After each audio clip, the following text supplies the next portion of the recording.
Ya, empezamos. Estoy grabando en 3, 2, 1, va. Bueno, señor Jimmy. Ve, no, otra vez, ¿no? Señor no le gusta, ¿no? Jimmy. Ya, bueno. Así es. Ya. Bueno, Jimmy, para usted, ¿cuál es la primera palabra que se le viene a la mente cuando escuchas comportamiento de las personas?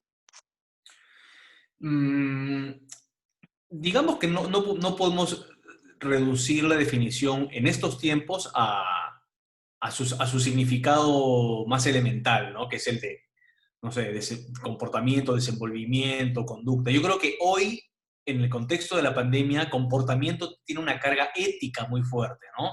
Tiene que ver con responsabilidad, con empatía, con obediencia, ¿no? Ujú. Entonces, hoy creo que comportamiento, la primera palabra que se me viene a la mente tiene que ver con obediencia. Obediencia. Ya. ¿Y cómo relaciona el comportamiento de las personas con la obediencia que acaba de decir? ¿Y el por qué? Bueno, sería muy fácil generalizar y decir, bueno, lo que tenemos es una mayoritaria población desobediente o incapaz, ¿no? de Sí. comportarse como se espera, pero en realidad es una generalización, ¿no? Hay mucha gente que está, pues, comportándose bajo el criterio o bajo los principios de la empatía, de la responsabilidad, del respeto a las normas de distanciamiento social, ¿no? Entonces, pues eso.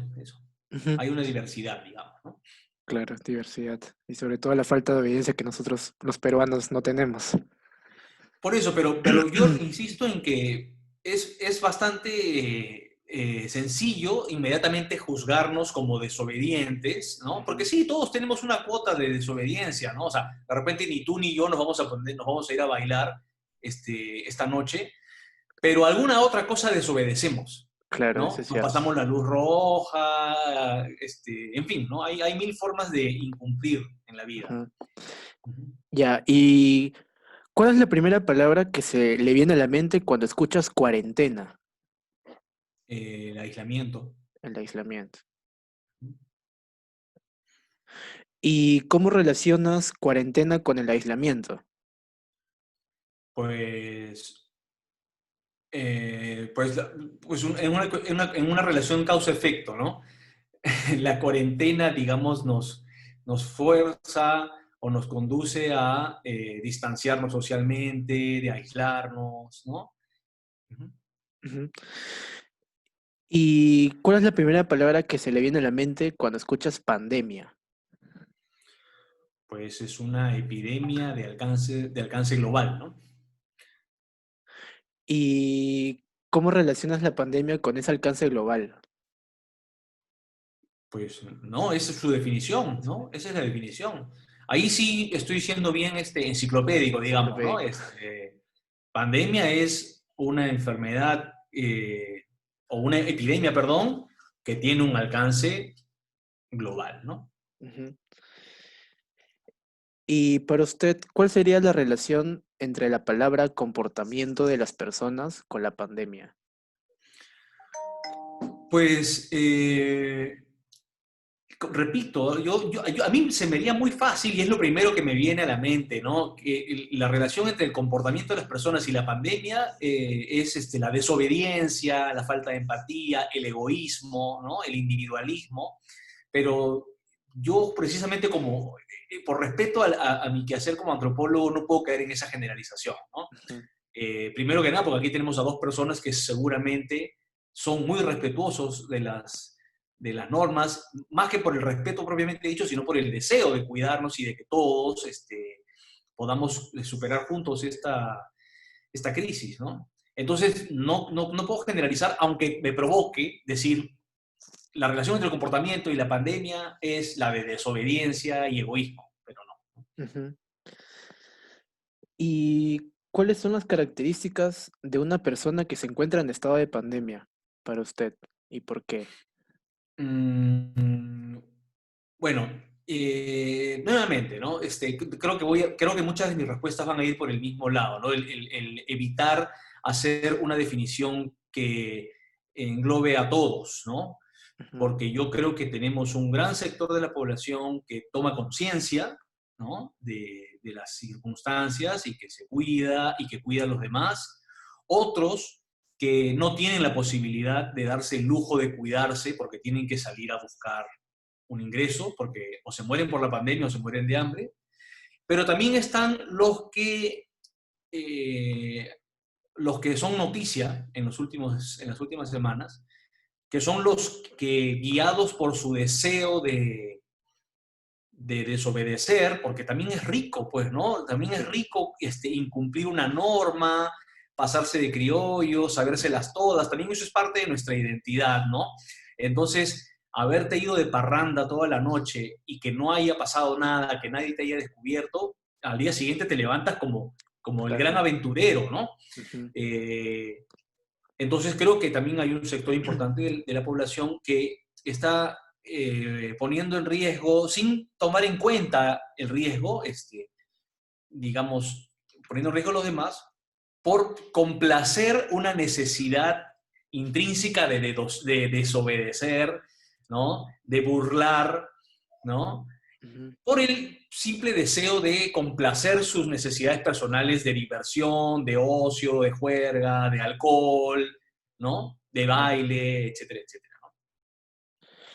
Y debido a esto, bajo un estado de pandemia, ¿usted cree que es necesario que los países promuevan algunas medidas de control sanitario? Bueno, definitivamente los estados son, bajo las normas, digamos, que rigen a la mayoría de los estados hoy en día, ¿no? Son los estados los responsables de la salud pública, ¿no? No es la empresa privada, ¿no? No son Ujú. las ONGs, ¿no? Es el Estado, ¿no? Y entonces, por lo tanto, al Estado le corresponde diseñar las políticas públicas para controlar la crisis sanitaria, ¿no? Entonces sí, indudablemente. ¿Y sabe de alguna medida de control sanitario? Bueno, el aislamiento, para empezar, ¿no? Para empezar, ¿no? La cuarentena propiamente dicha, el toque de queda y todas las formas en las que nosotros, poniéndonos en contacto entre sí, podamos hacer que el virus se expanda, ¿no? Ujú. Esa es la que todos aplicamos o deberíamos aplicar Ok, cotidianamente, ¿no? claro. ¿Y qué tanto cree que una medida de control sanitario ayuda al comportamiento social en una pandemia? Pues pues va a depender de la disposición de los ciudadanos de cumplir con las normas, ¿no? El Estado peruano es un Estado que mayoritariamente no se respeta, ¿no? Las normas que se promulgan o las leyes que se promulgan son inclusive concebidas para incumplirse, ¿no? Entonces, un Estado débil como el peruano no necesariamente determina o nos conduce a comportarnos de determinada manera, ¿no? Entonces, si el Estado me dice no salgas, pues yo salgo, ¿no? Ujú, claro. Ujú. Y para usted como antropólogo visual, ¿qué percepción tiene usted del comportamiento de las personas en esta pandemia? Pues una percepción tan diversa como las formas de comportarse, ¿no? A mí me parece interesante estudiar esta desobediencia de la que venimos hablando, ¿no? Porque hay algunas situaciones que nosotros vemos diariamente en las noticias, como por ejemplo la de esta semana, ¿no? Cuando veíamos a los chicos bailando reggaetón sobre las tumbas, ¿no? Los Claro, nichos. O sea, eso ya para mí no tiene nada que ver con desobediencia. O sea, introducir la idea de la desobediencia ahí ya es un poco flojo el análisis, ¿no? Porque ahí no hay desobediencia, ahí hay un quiebre total. Eso es como que no nos entendemos absolutamente nada, ¿no? claro. O sea, yo no desobedezco y por eso me pongo a bailar encima del muerto. No creo que tenga que ver con eso.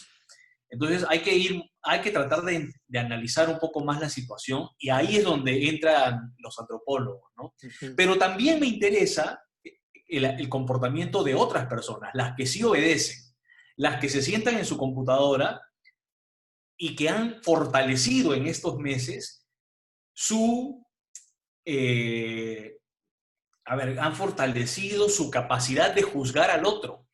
O sea, hoy, así como hay mucha gente que desobedece, creo que la gran mayoría lo que hace es juzgar al otro. O sea, calificamos como ignorantes, calificamos como estúpidos, hasta hay cuestiones racistas, ¿no? Claro. Y de discriminación en general.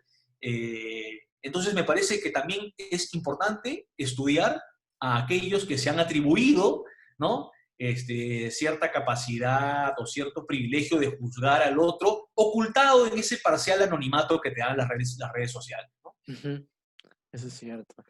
Y usted sabe que han habido muchas pandemias en todo el mundo, o sea, haber estado la pesta negra, la gripe española, y históricamente para la antropología visual, ¿cómo ha evolucionado el comportamiento de las personas en una pandemia? ¿Es muy distinto Bueno, al día de hoy? bueno, yo te debo confesar que yo no he estudiado, ¿no es cierto?, las formas como desde la antropología visual se han estudiado, o sea, o como desde la antropología visual se han explorado otras pandemias, ¿no? Pero en grandes rasgos, pues yo calculo que hay una gran diferencia entre la forma como las sociedades se desenvolvían frente a la peste bubónica y cómo se han desenvuelto hoy, ¿no? Estamos hablando de paradigmas completamente distintos, estructuras de pensamiento distintas, ¿no? O sea, esta peste de alguna forma es atendida y la conducta de los seres humanos responde a, a condicionantes de carácter científico, ¿no? Es decir, yo sé que es un virus, yo sé que se transmite así o asá, la ciencia, la medicina nos está dando algunas pautas. La peste bubónica, cayendo en una generalización, por supuesto, pues era asumida como un castigo divino, ¿no? Y entonces, mientras hoy yo espero que el Estado invierta en medidas sanitarias o en investigación científica para alcanzar la vacuna, en la peste bubónica lo que yo hacía era rezar y pedirle a Dios que esto termine. Entonces son dos estructuras mentales completamente distintas y, y en ese sentido podemos decir que, pues, que hay un cambio en el comportamiento total, ¿no? Mm, Eh, Mientras que hoy nadie vería esto, salvo un fanático religioso, nadie vería esto como un castigo divino, ¿no? ujú, Mientras que la peste bubónica, sí, ¿no? En su momento. claro, sí es cierto. Uh-huh. Bueno, hemos terminado la categoría A, Uh-huh. que es la parte de el comportamiento de las personas. Ahora vamos a la categoría B, que son los elementos que podría aportar la antropología visual y documental. Primero, Uh-huh. ¿qué es lo primero que se le viene a la mente cuando escucha elementos de la antropología? A ver, lo primero que se me viene a la mente es las herramientas de la antropología, ¿no? Las herramientas metodológicas, las herramientas de investigación, ¿no? O sea, la antropología, a diferencia de otras ciencias sociales, propone el uso o sea, la aplicación de métodos como la observación participante, ¿no? O sea, la antropología no hace encuestas, la antropología no hace focus groups, o sea, sí los hace, pero digamos que no es su método de investigación por excelencia. Ujú. El de la antropología es el de la observación participante, la convivencia, ¿no? Entonces si yo quiero investigar qué pasó con estos chicos que bailaban en los ataúdes, pues yo como antropólogo me voy a vivir un mes con ellos, digamos, ¿no? O más, para entender y entender desde el fondo del alma qué es lo que los impulsa a, Claro. desenvolverse así, ¿no? Ujú. Entonces, lo primero que pienso en elementos de la antropología es en las herramientas metodológicas para explorar un proceso social, ¿no? Un fenómeno social. ¿Y qué es lo primero que se le viene a la mente cuando escucha elementos de la antropología visual? Bueno, o sea, en la especialidad de antropología visual hay dos condiciones, ¿no? Primero, las herramientas de investigación. La antropología visual utiliza tecnologías audiovisuales, ¿no? Ujú. La cámara fotográfica, la cámara de cine y todo lo que se puede inventar al respecto. Pero además de las herramientas para investigar están las plataformas para presentar tus investigaciones, ¿no? Yo ya no presento un documento escrito, sino que presento una muestra fotográfica o presento un documental, ¿no? Un video, etcétera. Entonces, la antropología visual usa las herramientas visuales para investigar, pero también las usa como medio de presentar los resultados de tu investigación, ¿no? Y por la parte de antropología documental, ¿qué es lo primero que se le viene a la mente? Bueno, en el caso de documental, bajo la misma base, digamos, de la antropología visual, yo le añado, yo ya me iría en específico a la producción de documentales como forma de presentar los resultados de tu investigación, ¿no? Pero los documentales ya no son solamente productos científicos, en el sentido de que recogen los datos de una investigación antropológica científica, sino que el documental ya incorpora toda una cuota artística, ¿no? De autor, Claro. donde inclusive el hallazgo propiamente dicho ya puede hasta pasar a un segundo plano, porque lo que prima es la estética cinematográfica y todo, ¿no? Ujú. Sí. Y para usted, ¿cómo se puede utilizar los elementos de la antropología visual en un contexto como el de ahora, que es pandémico? Pues, pues para tratar de entender a las sociedades, sobre todo aquellas que nos molestan tanto, ¿no? Los grupos sociales que nos molestan tanto por su desobediencia y por todo esto que juzgamos, pues la antropología puede jugar un papel importante, ¿no? O sea, investigando en profundidad, y si es antropología visual, pues con las herramientas visuales, yo creo que a todos, ¿ah? Nos haría muy bien una investigación de antropología visual sobre esta gente que baila sobre los muertos, ¿no? Ujú. Pero no una investigación escrita, no una etnografía escrita, sino tal vez una muestra fotográfica que vaya por redes sociales, ¿no? Una, no sé, el diseño de memes, pero que tengan o sea, este componente que es producto de una investigación, ¿no? Ujú.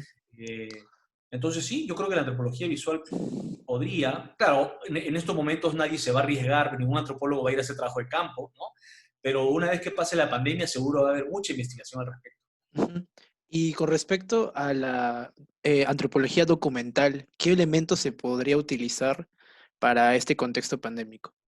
Eh, bueno, por un lado, lo mismo, ¿no? Creo que se podrían producir muchos documentales para entender a estos grupos sociales, ¿no? Que, como digo, son, vamos a llamarlos los desobedientes, ¿no? Ya. Pero también, repito, la sociedad no solo está compuesta por desobedientes, también está compuesta mayoritariamente por los que, digamos, creemos que estamos haciendo las cosas bien. Ujú. Y hay una gran producción documental,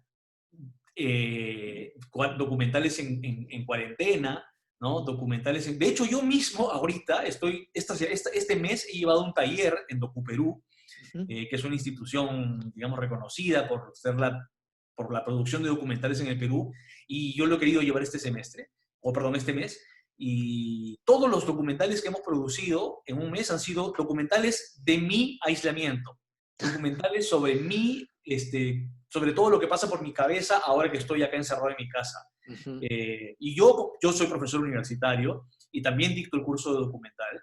Y el ciclo pasado y este ciclo estamos produciendo, los chicos, ¿no? Los estudiantes como tú, están produciendo documentales en su casa, con su mamá, la Mm. historia de mi papá, el problema que tengo yo en mi corazón y que lo quiero botar. Quiero liberar esta cosa que tengo aquí en mi alma y la quiero liberar, pero a través de esta película, ¿no? Claro. Entonces hay una gran producción documental, no sobre los desobedientes, sino sobre aquellos que estamos en, en aislamiento Aislamiento. voluntario y respetuoso, ¿no? Ujú. ¿Y qué tipo de investigación antropológica es más conveniente ejecutar en un contexto pandémico? ¿La documental o la visual? No, pues todas, ¿no? O sea, y no solamente documentales o visuales, porque también hay mucha gente que puede desear productos de carácter sonoro, como podcast, ¿no? Con hallazgos de una investigación. Y hay mucha gente, sobre todo a nivel académico, ¿no? Que son más afines a las etnografías escritas, ¿no? Entonces, yo creo que todas las formas de investigación son bienvenidas de cara a un público masivo, digamos, que no es muy afín a la lectura, desgraciadamente.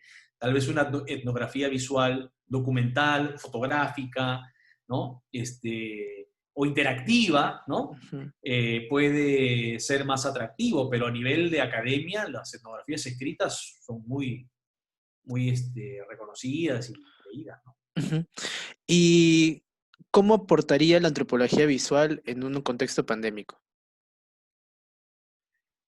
Mm, pues con los hallazgos, ¿no? Con los hallazgos de sus investigaciones, ¿no? De cara a lo que pueda suceder más adelante, ¿no? O sea, yo creo que el Estado no puede controlar, o sea, no tenía idea de nuestra capacidad de incumplir las normas. Sabemos que somos desobedientes, sabemos que somos criollones, ¿no? Ujú, Sabemos que queremos pasarnos de vivos todo el tiempo, pero esta pandemia nos ha demostrado que ese impulso a la desobediencia está, pero ahí, a punto de brotar todo el tiempo, ¿no? claro. Y yo creo que tener una investigación o un conjunto de investigaciones sobre ese asunto de mi deseo de incumplir lo que me dicen, que es ya está en el ADN de, no sé si de los peruanos, de los latinoamericanos o qué, pero hacer investigación sobre eso y que el Estado, las instituciones, la empresa privada, etcétera, pueda tener acceso para luego entendernos un poco mejor y prevenir un poco mejor para otras ocasiones, porque esto no es que se acabe el próximo año y no vamos a ver pandemia hasta dentro de 100 años, ¿no? Ujú, Puede volver a los tres sí. meses.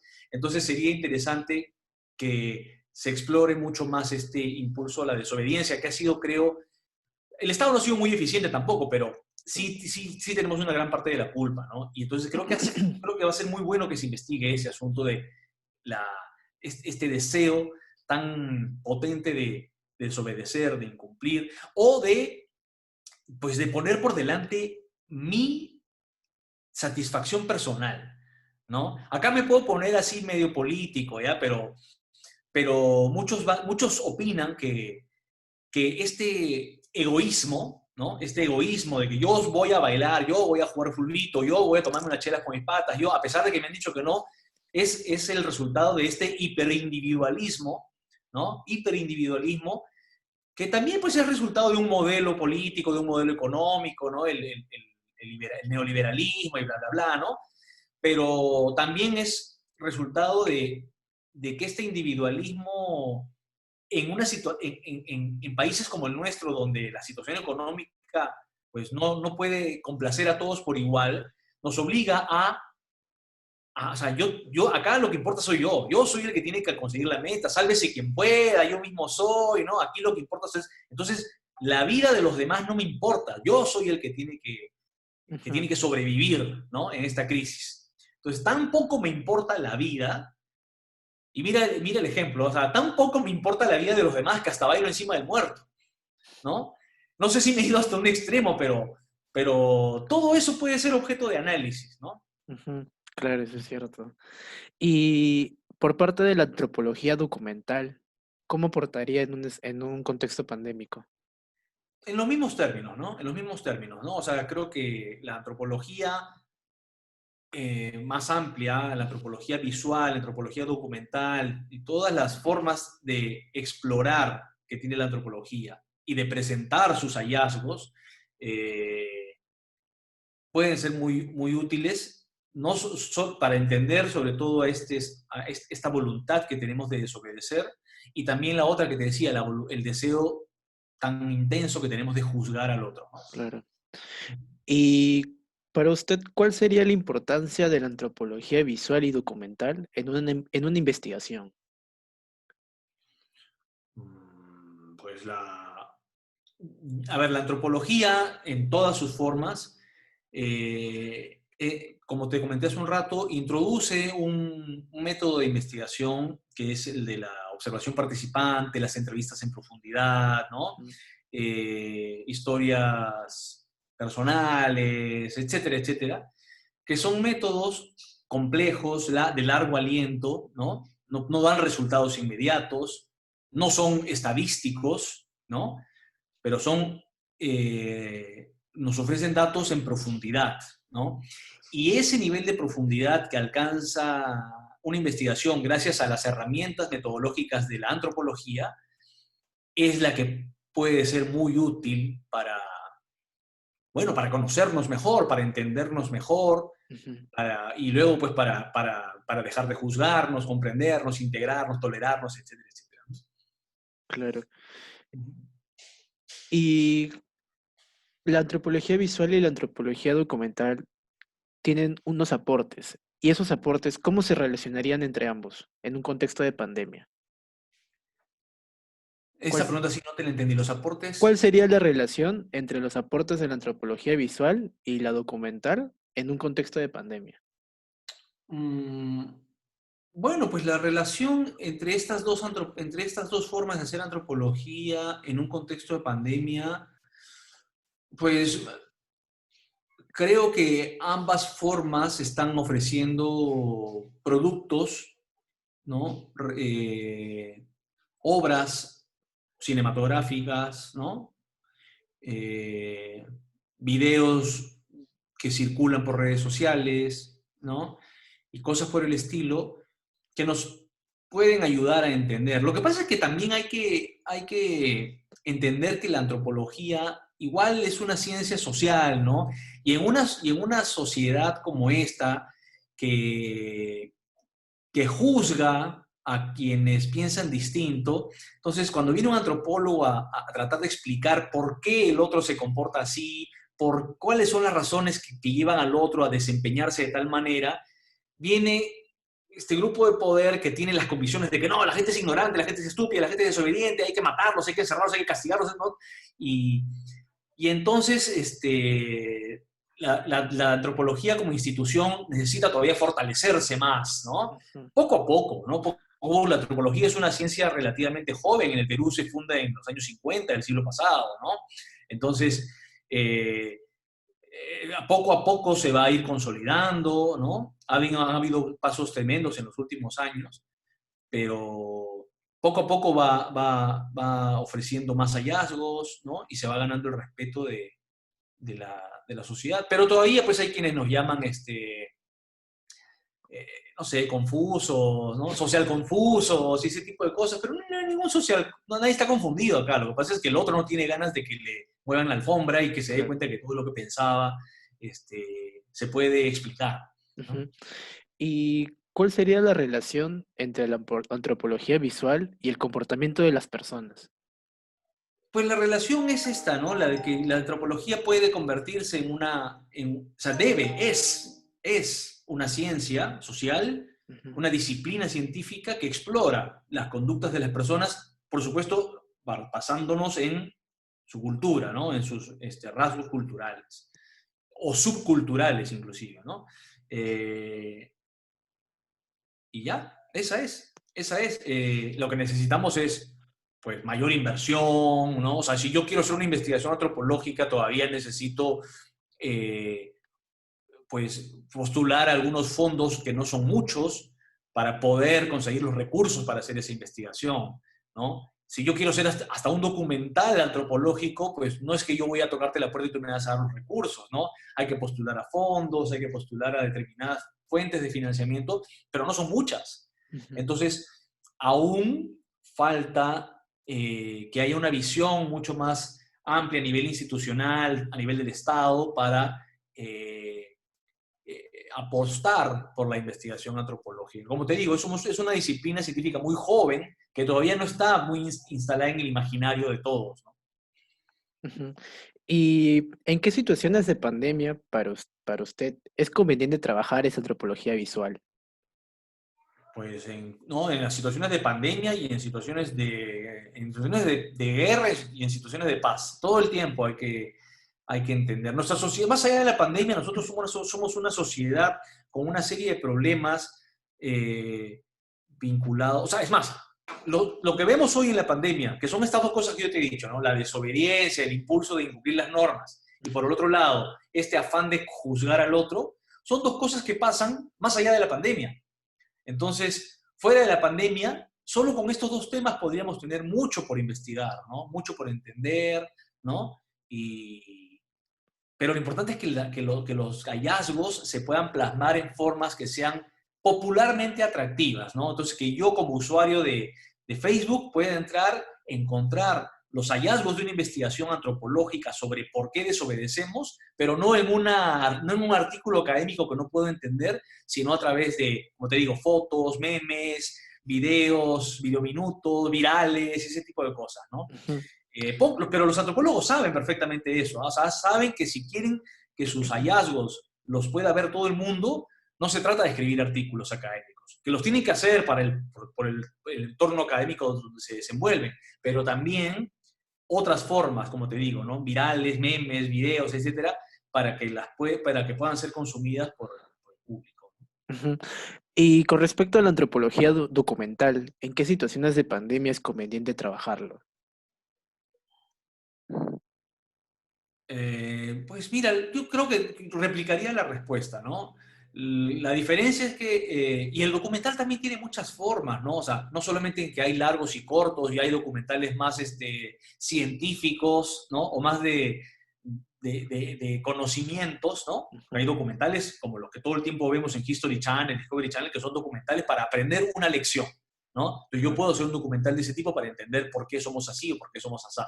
Pero también hay documentales pues, de carácter artístico, documentales, ¿no? Más expresivos, más metafóricos. Entonces, todo puede funcionar, ¿no? Para los diferentes públicos, para las diferentes sensibilidades que hay en nuestra sociedad, ¿no? ujú. Y la última pregunta sería, ¿qué tipo de antropología aporta a resolver problemas de índole sanitario? ¿La visual, la documental o ambas se pueden complementar? Todas, todas. De hecho, hay una especialidad, antropología y salud, ¿no? Antropología orientada, ¿no? A explorar pues, los vínculos de los seres humanos en relación a su salud individual, como a la salud colectiva, a las políticas sanitarias, etcétera, ¿no? Eh, y me refiero a cosas como la discriminación que se puede dar en un hospital Ujú, eh, de una ciudad de la sierra cuando no sabe cómo tratar a un campesino que no habla español, ¿no? Ese tipo de cosas, ¿no? Ese tipo de cosas. Hasta esto, ¿no? Entonces sí, sí, la antropología en cualquiera de sus modalidades puede y debe explorar este asunto de la salud pública y más aún en contextos de pandemia, o peor aún, porque se viene algo bueno que es la post-pandemia, ¿no? ujú, sí. La reactivación económica y todo eso, ¿no? Ujú. Listo, listo, Jimmy. Hemos terminado con la entrevista. De verdad, muchas gracias por la ayuda. Nos va a servir mucho esta información que nos has dado para poder sustentarlo.